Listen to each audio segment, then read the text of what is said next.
Qu'entend-on par violence sexiste et sexuelle au travail, abrégée par l'acronyme VSST? Eh bien, elle désigne plusieurs comportements répréhensibles par le Code du travail et par le Code pénal, que subissent encore malheureusement des milliers de salariés chaque année. Mais attention, ces violences, elles ne renvoient pas au même type de comportement. En 2 mots, les violences sexistes, c'est généralement une atteinte à la dignité en raison de l'identité de genre. Les violences sexuelles, elles, touchent directement à sa sexualité. Soyons précis.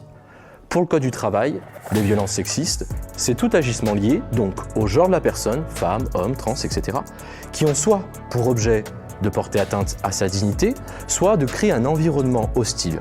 Hostile au sens de la loi, où l'agissement il peut être dégradant, humiliant, intimidant. Par exemple, dire à une femme « ma petite cocotte » ou qu'elle n'est pas très féminine, ou plus généralement remettre en cause ses compétences, faire des blagues graveleuses, ne me permettant pas de travailler dans un environnement serein, etc. Se rattachent aux violences sexistes les injures sexistes, qui sont pénalement répréhensibles, qu'elles se déroulent d'ailleurs à l'intérieur de l'entreprise ou à l'extérieur de celle-ci. À la différence, les violences sexuelles, c'est tous les actes sexuels commis sans le consentement clair et préalable de la personne qui en est victime.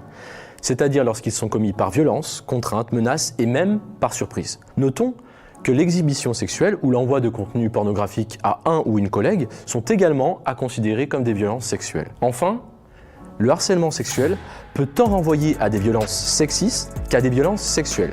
Mais il doit, en plus de ces 2 notions, être répété. Par exemple, tenir des propos déplacés sur la tenue d'une collègue régulièrement, c'est une forme de harcèlement sexuel.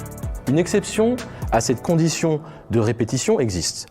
Eh bien, c'est toute forme de pression grave, même unique, dans le but réel ou apparent d'obtenir un acte sexuel, c'est assimilé à du harcèlement sexuel, qu'il profite d'ailleurs à l'auteur des faits ou même à une autre personne.